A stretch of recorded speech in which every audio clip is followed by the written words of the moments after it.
Кейде адам өмірінде бір ғана есім болады. Ұмытамын десе де, жүректен өшпейтін. Бұл 8 жыл бойы іште сақталған үнсіз сағыныштың тарихы. Сол күннен бері 8 жыл өтті. Бәрі аяқталған сияқты еді, бірақ іште бір нәрсе аяқталмаған болатын. Ол кеткеннен кейін уақыт жай ғана өтіп жатты. Бірақ жүрек тоқтағандай күйде қалды. Күндер аптаға, апталар айға, жылдарға айналды. Мен әлі сол соңғы көзқарастың астында тұрып қалғандаймын. 8 жылдық сағыныш. Оның әрбір жанасуы менің денемді балқытты. Оның саусақтары терімді әрең тигенде ақ, мен ішімнен еріп бара жатқандай сезінетімін. Ол мені құшақтағанда уақыт тоқтайтын. Денем ыстық балқыған металл сияқты оның денесіне еріп бірігіп кететін. Сол сәттерде мен ешқашан өлмейтінмін деп ойлайтынмын. Бірақ ол кетті. Хаттар жазылмады. Қоңыраулар соғылмады. Тек үнсіздік қалды. Толық ауыр, салмақты үнсіздік. Кейде түн ортасында оянып кетемін. Терезеден сыртқа қараймын да, мүмкін ол қайтып келді ме деп ойлаймын. Бірақ тек қараңғылық пен жаңбырдың дыбысы ғана жауап береді. Оның иісі әлі де мұрнымда. Оның дауысы әлі де құлағымда. Сен меніксің деген сөзі жүрегімнің тереңінде сақталып қалған. Сол сөздерді еске алғанда денем әлі де балқиды, бірақ енді оның жылуы жоқ. Тек суық қалдық қана. Мен оны ұмыттым деп өзіме 1000 мәрте өтірік айттым. Жаңа адамдармен кездесім. Күлдім, әңгіме айттым. Бірақ әрқайсысынан оның көзін, оның қолын, оның тынысын іздедім. Ешкімде таба алмадым. Оның әрбір жанасуы менің денемді балқытты. Ал қазір сол балқыған денем ішінде тек суық күл ғана қалды. Сол күні жаңбыр жауып тұрды. Мен университеттің кітапханасынан шығып, қол шатырымды ұмытып кеткенмін. Суық тамшылар бетіме тиіп, көңіл күйімді одан әрі бұзды. Сол сәтте ол пайда болды. Қара пальтосы, ылғалданған шашы, қолында 2 шынаяқ кофе. Біреуін маған ұсынды да, жымиып. Суық ішің, суық тиеді. Дауысы жұмсақ, бірақ сенімді еді. Мен күлкімді әрең ұстап кофені алдым. Саусақтарымыз әрең тиісті. Сол бір секундта денемнің іші ыстық толқынмен толды. Оның аты Арман болатын. Сол күні біз 2 сағат бойы жаңбыр астында әңгімелестік. Ол маған өзінің сурет салуға құмар екенін, түнде ұйықтамай жұлдыздарды бақылайтынын, ал менен қорқатынын айтты. Неге? Дедім мен таңғалып. Сен тым шынайысың. Менің ішімдегі барлық өтірікті көріп тұрғандайсың деп жауап берді ол. Сол түні ол мені үйге дейін шығарып салды. Есіктің алдында тұрып қолымды ұстады. Саусақтары жылы еді. Қайта көріскім келеді деді ол тыныш дауыспен. Мен басымды изедім. Жүрегім құлағымда соғып тұрды. Сол күннен бастап ол менің өмірімнің бір бөлігіне айналды. Күн сайын хат жазатынбыз. Кешке ұзақ телефондасатынбыз. Ал демалыс күндері ол мені қала сыртындағы орманға апаратын. Сол жерде ағаштардың арасында мені құшақтап, сен менің тынысымсың дейтін. Оның әрбір жанасуы. Мойнымдағы еріндері, белімдегі қолдары, саусақтарының терімді әрең сызып өтуі бәрі мені балқытатын. Денем оған еріп, оның ыстығына сіңіп кететін. Мен сол сәттерде өзімді ең бақытты адаммын деп сезінетімін. Біздің махаббатымыз от сияқты еді. Жылы, жарық, бірақ қауіпті. Ол менің денемді білетін. Қай жерімді қалай ұстаса, қандай сөз айтса, мен толығымен оның қолында қалатынымды білетін. Кейде түнде ол менің шашымды сипап жатып. Сен неге мені осылай балқытасың? Деп сұрайтын. Өзімде білмеймін дейтінмін мен. Сен тигенде мен еріп кетемін. Сенсіз мен қатаямын. Біз бір-бірімізге тым терең сіңіп кеткенбіз. Оның иісі менің киімімде, оның дауысы менің ойларымда, оның қолдары менің терімде қалатын. Бір күні ол маған сурет салып берді. Мен ұйықтап жатқан кезімдегі сурет. Сен ұйықтап жатқанда да меніксің деп жазып қойған. Мен сол суретті әлі күнге дейін сақтаймын. 8 жыл өтсе де. Бірақ бақыт ұзаққа созылмайды екен, біздің махаббатымыз от жанды. Алғашқы жылдары бәрі бал сияқты еді. Ол менің үйіме жиі келетін. Есікті жауып, пальтосын шешкенде-ақ, мен оның көзінен отты көретінмін. Келші маған деп сыбырлайтын ол, дауысы қалыңданып. Мен оған жақындағанда, ол мені белімнен құшақтап, қабырғаға сүйіп қоятын. Саусақтары блузкамның түймелерін бір-бірлеп ашатын. Әрбір жанасумен денем балқып, ыстық толқынмен толатын. Оның еріндері мойнымды, иығымды, кеудемді сүйіп өткенде, мен өзімді ерген бал сияқты сезінетімін. Сен менің отымсың деп күбірлейтін ол, денемді өз денесімен басып жатқанда. Мен оның арқасын тырнап, тынысымды әрең ұстап. Сенсіз мен суықпын, балқытып жібер мені дейтімін. Оның қолдары менің денемнің әрбір қисығын білетін. Белімді, жамбасымды, санымның ішкі жағын. Ол мені баяу, ұзақ уақыт бойы сүйетін. Кейде тез, құштарлықпен. Бірақ әрқашан мен толығымен оның қолында қалатымын. Денем оған еріп, оның ыстығына сіңіп кететін. Сол түндерде мен шынайы бақыттың не екенін түсінетімін. Бірақ бақыттың артында қорқыныш жасырынған еді. Ол суретші болатын. Түнде ұйықтамай, өзінің студиясында отырып картиналар салады. Кейде ол маған, мен сені суретке түсірсем, сен менің ең үлкен шығармам боласың дейтін. Бір күні ол маған өзінің өткенін айтты. Басқа қыз болған. Олардың қарым-қатынасы ауыр аяқталған. Ол мен енді ешкімге сенбеймін деген. Мен оны құшақтап маған сен дедім. Бірақ сол сәттен бастап оның көзінде бір көлеңке пайда болды. Уақыт өте, ұсақ жанжалдар басталды. Ол кешіксе, мен күмәнданатынмын. Мен басқа жігіттермен сөйлессем, ол қызғанатын. Сен менікісің ғана дейтін ол, дауысы қаталданып, мені өзіне тартып, құштарлықпен сүйіп, денемді өзіні кетіп алып жатқанда.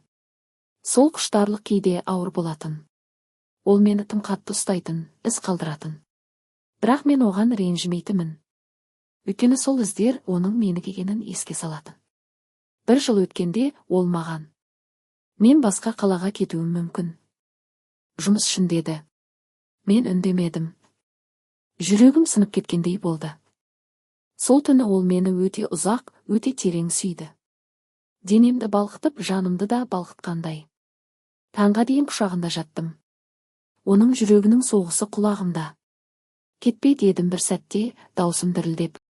Ол жауап бермеді. Тек мені қаттырақ құшақтады. Қараңғылық толық басқан кезде Дәулеттің жүрегі қатты соғып тұрды. Ол қабырғаға сүйеніп тынысын тыюға тырысты. Төменде дәліздің соңындағы есіктен әлсіз жарық шығып тұр. Бұл жерде не болып жатыр? Деп ойлады ол ішінен. Сол кезде есік ашылып, ұзын бойлы, беті маскамен жабылған адам шықты.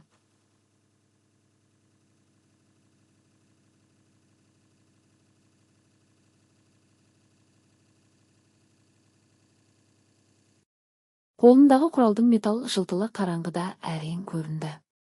Дәулет демін ішіне тартып, бір қадам артқа шегінді. Бірақ аяғы бір нәрсеге тиіп кетті, қатты дыбыс шықты. Маска киген адам бірден тоқтап, басын бұрды. Көздері қараңғыда жарқырап тұрғандай көрінді. Кім бар? Деп дауыстады ол төмен, бірақ қатал үнмен. Дәулеттің денесі қатып қалды. Қашуға болмайтын еді. Жасырынуға да орын жоқ. Ол баяу қолын көтеріп қалтасынан пышақты шығарды. Бұл жалғыз қорғанысы. Маска киген адам жақындай бастады. Әр қадаммен Дәулеттің жүрегі кеудесінен шығып кететіндей соқты. Кенетте жоғарыдан, төбенің желдеткішінен бір дыбыс шықты, біреу тыныс алып тұрғандай. Маска киген адамда тоқтап, жоғары қарады. Сол сәтте Дәулет шешім қабылдады. Ол алға ұмтылып, пышақты бар күшімен сермеп жіберді. Сол күні жаңбыр қайта жауып тұрды. Дәл алғашқы кездескен күніміз сияқты. Ол чемоданын жинап жатты. Мен есіктің алдында тұрдым, қолымды кеудеме басып. 8 айға ғана, деді ол. Содан кейін қайтамын. Мен басымды изедім, бірақ көзімнен жас ағып тұрды. Ол маған жақындап келді, бетімді екі қолымен ұстады. Қарашы маған. Мен сені ұмытпаймын. Сен менің денемде, жанымда қаласың. Содан соң ол мені соңғы рет сүйді. Бұл сүйіс басқаша еді. Ащы, ауыр қоштасатын сүйіс. Оның еріндері менің ернімді, мойнымды, иығымды істеп, денемнің әрбір жерін есте сақтағысы келгендей. Қолдары блузкамның астына кіріп, терімді соңғы рет сипады. Мен оның арқасын қатты құшақтап тырнақтарымды батырдым. Балқып мені тағы бір рет дедім жылап. Ол мені төсекке апарды. Сол соңғы түні ол мені баяу әр секундты созып сүйді. Денем оның астында балқып, еріп оған толығымен берілді. Мен шыңға жеткенде оның атын айқайлап жібердім. Ол менің көзімнің ішіне қарап, сен менгісің мәңгі деді. Таңертең ол кетті. Әуежайға дейін шығарып салмадым. Өйткені қоштасқым келмеді. Сол күннен бастап 8 жыл басталды. Маска киген адам пышақтың өткір ұшынан әрең құтылды. Ол бірден Дәулеттің қолына жармасты да, оны қабырғаға қатты итеріп тастады. Пышақ қолынан түсіп кетті. Сен деп ырылдады маска астынан әйел дауысы. Дәулет таң қалды. Дауыс таныс еді. Ол маскасын жұлып алмақ болды, бірақ әйел оның екі қолын да басып денесімен қысып тұрды. Ыстық тынысы Дәулеттің мойнына тиіп тұр. Кімсің сен?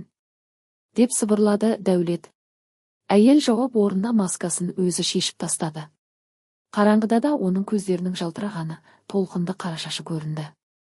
Бұл Айгерім сол кеште клубта көрген, бірнеше сағат бұрын онымен сөйлескен қыз.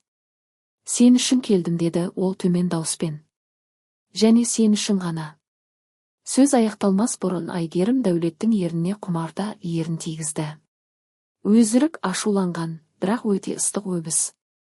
Дәулет алғашқы сәтте қарсылық көрсетпек болды, бірақ денесі оған бағынбады. Қолдары өздігінен Айгерімнің белінен ұстап, оны өзіне қаттырақ басты. Олардың денелері бір-біріне сіңісіп кеткендей болды. Айгерім Дәулеттің көйлегін жыртып жіберді. Саусақтары оның кеудесін, құрсағын сипап өтті. Дәулет те оның қара көйлегін иығынан төмен сырғытып, толық ыстық төсін ашып алды. Мұнда қауіпті деп сыбырлады Дәулет, бірақ дауысы әлсіреп тұрды. Сондықтан да қызық деп жауап берді Айгерім күліп. Ол Дәулеттің белбеуін шешіп шалбарын төмен түсірді. Қолы оның енді қатайып тұрған мүшесін ұстап, баяу қимылдатты. Дәулеттің аузынан еріксіз ыңы шықты. Айгерім оны жерге, суық еденге жатқызды. Өзі үстіне мініп көйлегін толық шешіп тастады. Оның денесі жіңішке бел, дөңгелек жамбас, терісінің ыстық жылтылы қараңғыда да таң қалдыратын еді. Ол баяу төмен түсіп Дәулеттің мүшесін ыстық, ылғалды құшағына қабылдады. Екеуі де бір мезгілде ыңқ етті. Айгерім қимылдай бастады, алдымен баяу, сосын жылдамдап құмарлықпен. Оның төсі Дәулеттің кеудесіне тиіп, қатты тынысы оның бетіне тиіп тұрды. Дәулет оның жамбасына қолдарын қойып, әр қимылына қарсылық көрсетіп, тереңірек кіріп тұрды. Айгерімнің ыңылдауы дәлізде жаңғырып тұрды. Қаттырақ деп сыбырлады ол Дәулеттің құлағына. Мен сенікімін бүгін. Олардың денелері терге малынып, бір-біріне сіңісіп, құмарлықтың шыңына жақындап келе жатты. Айгерімнің денесі дірілдеп, Дәулеттің атына айқайлап жіберді. Сол сәтте Дәулет те өзінің шыңына жетіп, оның ішіне ыстық ағынды босатты. Екеуі бірнеше минут тыныссыз жатып қалды.